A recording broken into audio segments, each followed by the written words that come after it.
Hello everyone and welcome to a channel update video. As you can see in the background, this is a Manufacturers Cup round 7. So this was the same night as the other video, which was meant to be a stream but wasn't a stream, that you saw in the Nations Cup with the Volkswagen Gran Turismo car. This was the Manufacturers version, and it's Group 4, so obviously we'll get on to Group 4 because it's a talking point a little bit later on. But this video is all about the channel, what to expect in the next coming weeks and month. And you're about to see me in 10th. Whoa! Pug power. So, obviously by the title you can tell there's lots of stuff to talk about. Live stream schedules, BoP tests and other things as well. So I suppose we'll jump straight into it really. There's going to be the full race in the background, so there's going to be lots of action. It's quite a long video in the grand scheme of videos. Normally I only show you highlights when it's a video of a race, but hey, you get a full channel update here. You know exactly what's going on the channel. So then if there's a particular piece of content you want to see or watch, you're ready for it, and whether it's going to come out this month. And I don't tend to deviate too much from these videos because, as I say, it's an update to you guys and I kind of do this as a hobby. So if I do deviate, it's because of work or something happening IRL, and that's the only time I deviate. So we get a rocket ship start there, overtake Rosso, PD feeling sorry for me in this Group 4 car, which has been buffed. It has been buffed by PD in the latest patch before the new season starts, so we have a better chance now. And we're going to get close to key 25 here as well. Oh, look how close that is. But yeah, it's going to be close battles in here and throughout this race. But let's get on with the info and the update that you're actually here for. So, live streams. Obviously, we started the live streaming. Then the quality went bad again a little bit on the live streams. We still could live stream, but it went a little bit bad. We should be back up to full quality live streams again, which in general are going to happen on Wednesdays and Saturdays.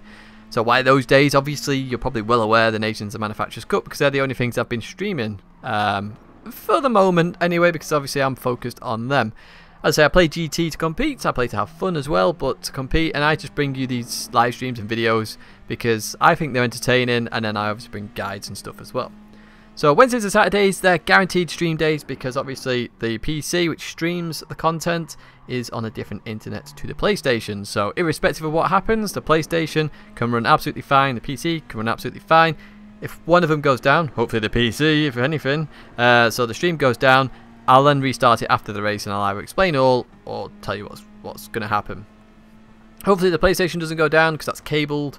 The PC internet is sort of cabled and wireless at the same time. It's a bit weird, but PlayStation, hopefully it's fine. We can have some good races and hopefully do well in the Nations and Manufacturers Cup. Now, in terms of the other days in the week, in terms of live streams and stuff like that, I do want to do other days as well. So, for example, I know a few of you guys want to race me. You always ask me, can I race you, can I race you? I'm always happy to race if I'm online, do you know what I mean? If I'm not doing anything for Nations and Manufacturers. Obviously I'm focusing on that a little bit more because that's the current competition. But even so, I want to do some other days where you can race me or go on stream or things like that. So potentially, maybe on a Sunday or something like that, the odd Sunday now and again, we'll just have like a public night where literally we'll make a lobby, we'll have some shuffle racing. I'll put a post up beforehand, maybe say what the selected cars are going to be for that night, and then actually just have some good fun racing. I've got an idea in my head of how we can do that and everyone can have a bit of fun. As that Citroen kind of bodges his way past a little bit there. Real big dive on Jamie, and I think we're going to go side by side with Jamie in a second. Now also with the live streams, we've obviously got the overlay that I've been mentioning. I've mentioned the overlay for quite a while actually, even before the mention of live streams, about the special edition in there that you won't have seen on any other live stream, especially GT live stream. I know nobody's doing it. I've not seen it anywhere. So you will see that on Wednesday. So do be prepared for that to come to the channel. It's very good. The overlay obviously isn't big. I don't want to impact on, like for example, having a TV camera in the right hand side and stuff. I don't want too much going on the screen. But it's nice. I think it does the job for what we need and it gives you the information you require. So you will see that as well on the live stream.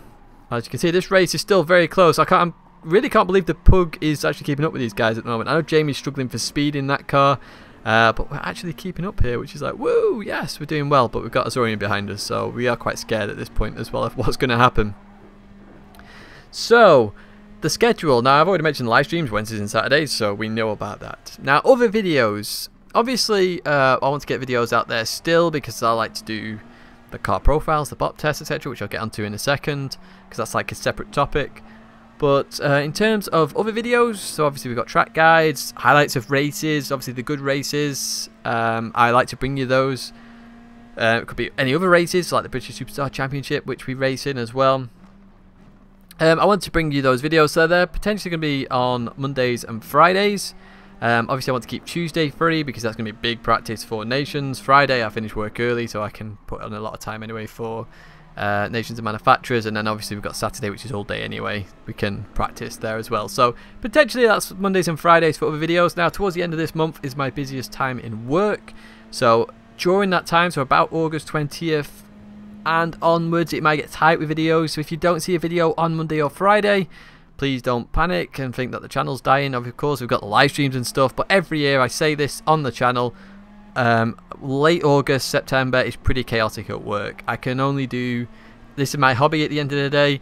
If a video doesn't come out, it doesn't come out. You'll still have the live streams, thankfully, which is kind of nice to the channel because it keeps the channel going. You can see what's still going on. The races will still be coming. And hopefully by middle of September, we will have qualified for Nations Cup and Manufacturers Cup if we can get Peugeot in there. But if we haven't, even so, you've still got some live streams there. And we will continue to live stream after those 2 cups as well. Oh, one thing I forgot to mention actually. If you know a championship, either a one-make championship or a championship which is very well regulated, so all the competition is fairly even, give me a shout because I want to commentate on a championship, live stream it as well. Obviously I've always said with the commentaries that you've seen in the past, like the Nurburgring 24 hours or 2.4 hours I did for GT Planet, I commentate live and then I put the recording of the race with the commentary, which is all live, and then put it up. I'd rather do it live at the time, and you can ask me questions on the fly and you actually see my honest reaction, because it is honest reaction. I don't re-record those. That is literally what happens at the time. I literally say 3, 2, 1, go, and then the technically commentary happens and then it's live at the time. So if you do know of any of those, give me a shout. But as I say, that's the schedule. So Wednesdays and Saturdays live streams, Monday, Fridays are for videos, Sundays potentially we'll have the odd live stream here and there for public races. I will make a video on that day if there is going to be one, so that you know in advance, so then you can buy the cars. And it's not going to be crazy £20 million cars, because I think the 20 million cars are pretty crazy. It'll be like under 2 million a car. It'd be like 100k car or something like that. So don't panic, I will give you information beforehand, and it's fun racing as well. It's not serious racing and stuff like that. So BoP Tests, obviously some people will be here for the BoP Tests.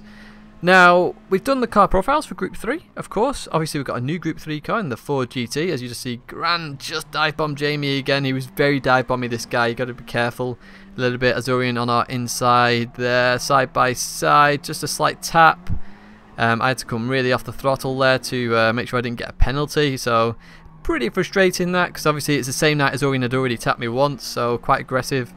But Rubin's racing in this sort of situation, it wasn't that bad in the grand scheme of overtakes. He did give me room on the exit, it's just a slight tap, so it's not too bad. But yes, the car profiles. We've obviously got the new Group 3 car, can't get my words out now, which is the Ford GT. Now we will do the car profile for that car, that's absolutely no problem, and car profiles will continue on the channel after the Nations Cup and Manufacturers Cup. Now we will be doing other classes, so it'll be, for example, Group 4, Group 2, Group 1. We will do car profiles of every car in every single class eventually. More than likely they're going to be one a week. Oh, I'm not sure what happens here with these two guys, but we'll take the position anyway. Be normally one a week of a class. Now Windfire's done the tests for Group 4, did the tests again for Group 4, now he's going to have to do them again because of the new tyre model. Of course, that is also why I'm commenting on the BoP tests, because we do have a new tyre model.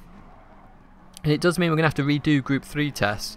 So just going to Windfire's thing for a second. Yes, he's done the test on the Group 4, but mine's going to be a car profile. So that, you know, the BoP test was one part of it. The car profile video is the other part, where I just tell you about the car. Does it understeer? Does it oversteer? Is it easy? Is it hard? Etc. Etc. Etc. Just making a little bit of a mistake here. Run slightly wide. Try and come on track safely, which is all well and good.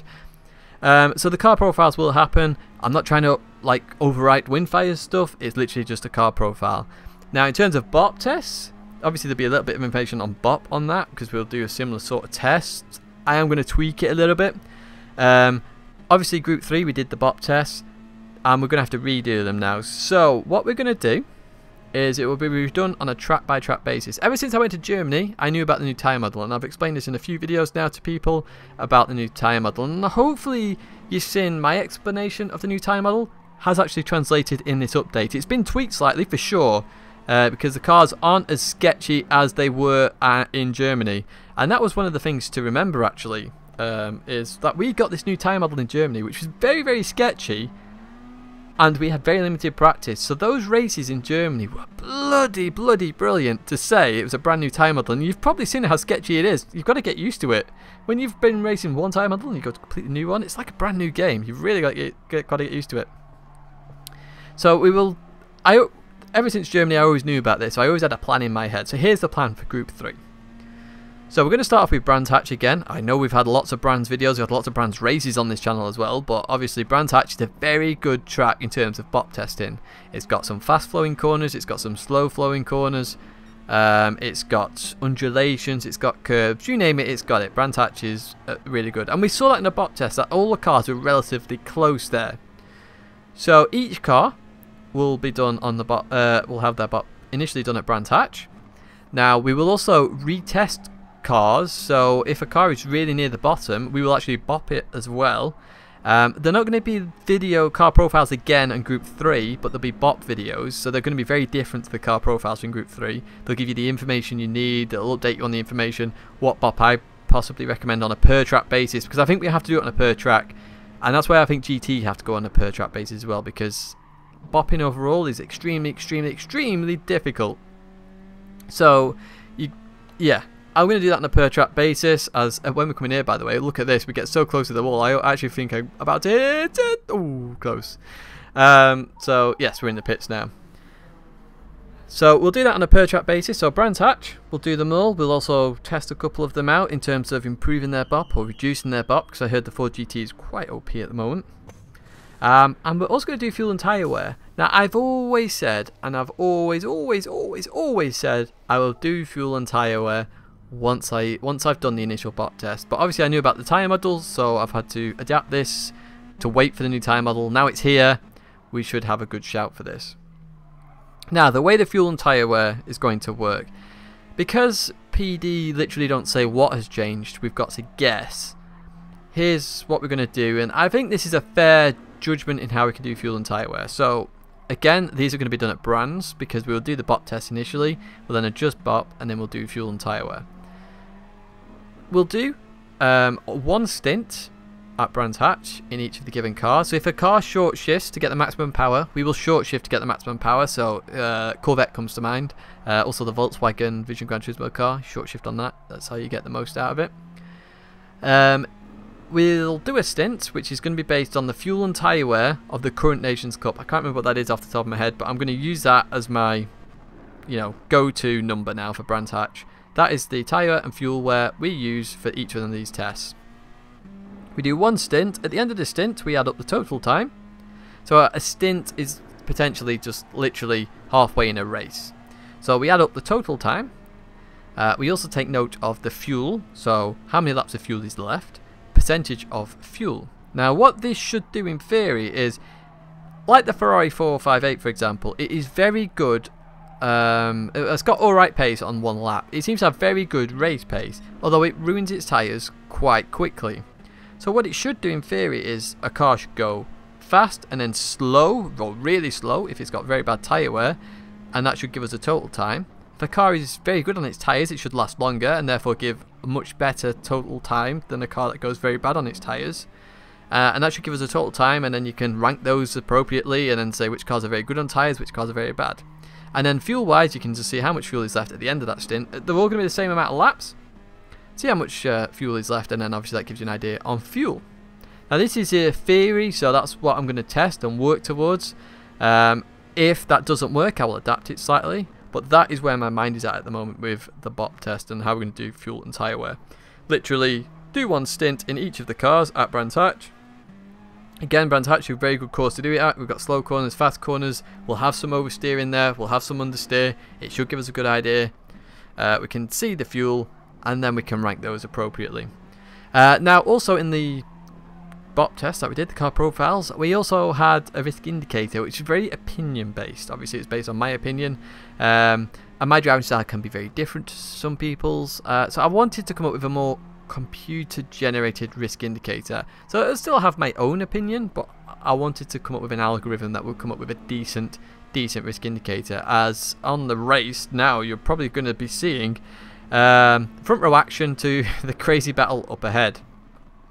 So in terms of the algorithm, potentially I'm looking at optimum time versus actual fastest lap. That's a very good indicator as to how good a car is in terms of stability, because you should be able to hit your optimum. If you're only a tenth off it, that would say it's pretty good. If you're 3, 4, 5 tenths off it, potentially that is bad. Look at this for a cutback. Oh, what a move! Look at that. So yeah, so if you're 4 or 5 tenths off your fastest lap, potentially that means the car is a bit more dangerous to drive, and therefore needs a higher risk indicator. So if we come up with a computer-based one, you can look at that, or you can look at my opinion. So that is where we're going to go with the risk indicator algorithm with the BoP test.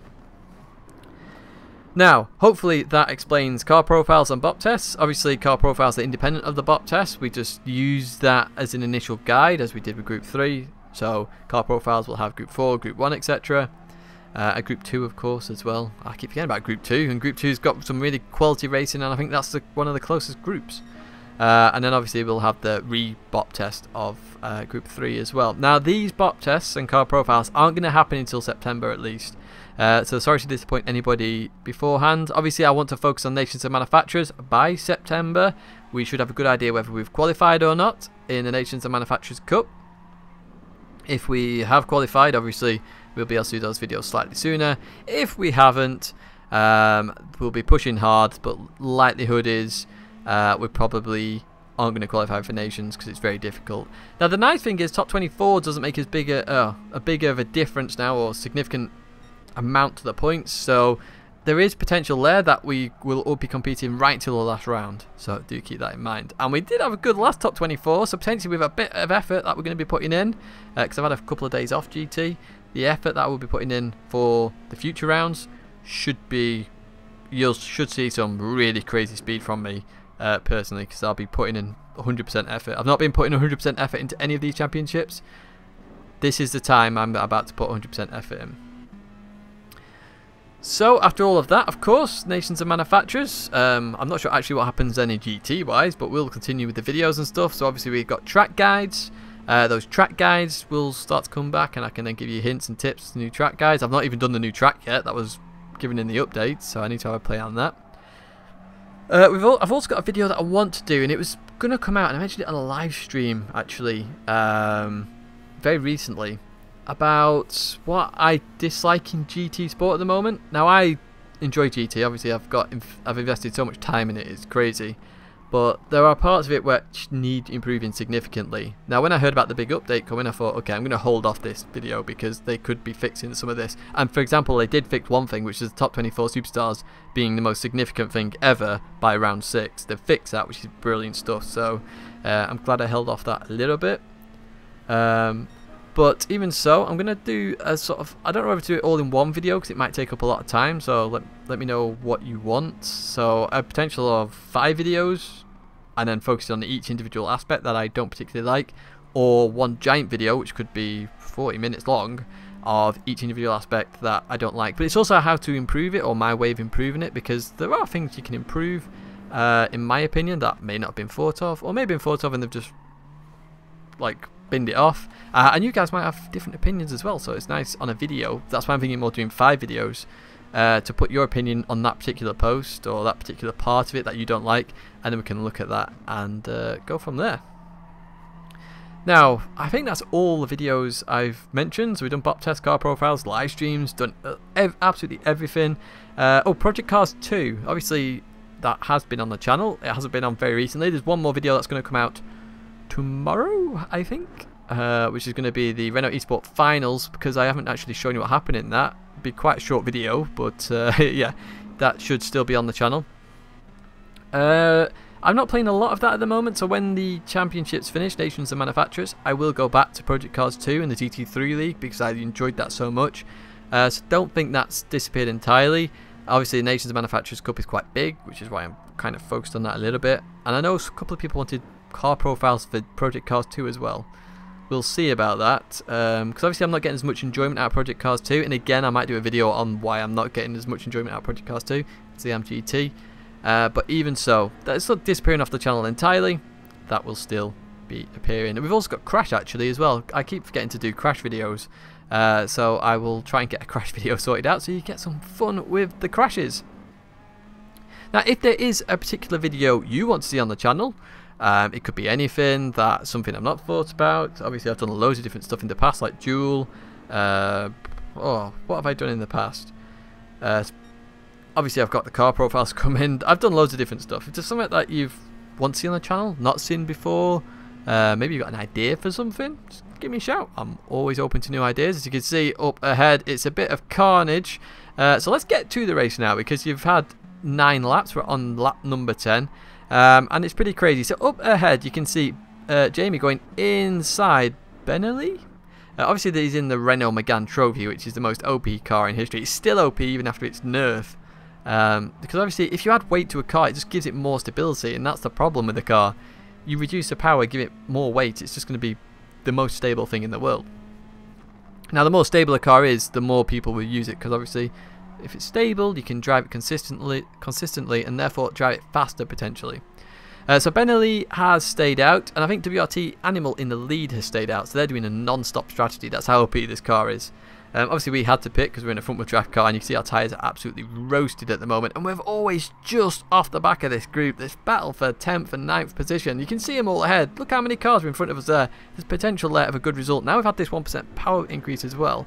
We really should be good in the races, because we should be able to catch up quite a lot in the straights. It's already okay car on the straights. It needed that 1% power increase to sort of negate the tyre issue, but hopefully they've improved the tyre issue and fuel usage as well in this car, because it was really downhill. The Peugeot was the bottom manufacturer in season 2, believe it or not. McLaren was down there as well, and they both got increases. So we're catching up to Benelli at the moment, obviously doing a non-stop, so he's having to save fuel loads here. So we go to the right here. I realise he goes in me, so at that point I think, fine, you can stay in me. I don't care, I'm going through this corner all the same. I can try and catch up to these guys up ahead who are having a crazy battle. So as you see, he then lets me go. I'm not sure whether he flashed me there or not, but what can I do? You went straight into me. So we're coming up to the final lap now, and we can see up to 10th position, I think it is. Look at them all fighting. I think one of those cars, no, there's 4 cars there, believe it or not, because I believe the Citroen is actually in the middle of those cars, and it's going invisible to everyone. I'm not sure why they go invisible. I'm not sure whether that's because he's got so many penalties or what. But yeah, if they weren't going invisible, it would have been carnage. So it's kind of lucky for them, really. Even so, you can see 10th place is there. I think even 9th place might be there as well. Because there's all sorts of carnage going. Look at that! Look at that! There's 4 cars so close to each other, and then 2 cars a little bit further ahead in Kia. And who is the blue? I think that's TNR Philo actually. In the blue Lancer further ahead. Obviously, that same night we'd had an issue with Philo. It was in just an accident. It wasn't an issue per se. I actually accidentally tapped Philo and waited up for him after the incident. But going through here, we're not going to catch straight away, of course, because front-wheel drive cars struggle with the front tyres massively. Even so, the Pug is the worst for it, apparently, by a mile for tyre wear. So I do hope they have fixed that, because that would be brilliant if we can actually compete again in Group 4. It gives us a good chance then to try and make the World Finals. If we make the World Finals with Peugeot, I'd be so happy. And that's one of our goals, actually, with the Manufacturers' Cup, is to make that World Finals. So as you can see up ahead, they've caught up to Key now as well. So there's 5 cars all in the space of, like, you can just drop a blanket over them all. It's unbelievable as they come up to this left-hander. And obviously it's only this left, then we get the right, then we get a straight, then the chicane and a right, and that's it. So all sorts of chaos. We've got to get rid of the 3-second penalty though, which is really annoying. We only got that for, we got 2 seconds of it for, I can't even remember now. Was it contact? We got 1 second for it for running wide at the chicane. That was it. But as you see, Jamie just lets off there to try and release his penalty. Obviously his penalty is quite high. Look how close everybody is through there, and that Citroen guy is lucky he's not getting he's going invisible actually. So Jamie's still trying to take his penalty there. We continue on to gain a position. Look at this, 4 cars up ahead. Can we gain any more positions as we go around this final corner? Everyone going to the right to take their penalty, but you go invisible anyway, so there's no real need for that. As we then accelerate and we get 10th position. How about that? That's not too bad. Serving all our penalties. If we didn't have that penalty, potentially would have been 9th. Not too bad of a race at all. Hope you enjoyed that channel update video. I'd say a bit of a long one. Congratulations to WRT Animal there for the victory. Any questions, as always, put them in the comments. Like if you like it, dislike if you dislike it. Leave a comment if you've got constructive criticism or you want to say anything or suggest anything. My logo's there if you want to subscribe. A video plays there if you want to watch another one. But that's it for now. Thanks very much for watching. I'll see you in the next video.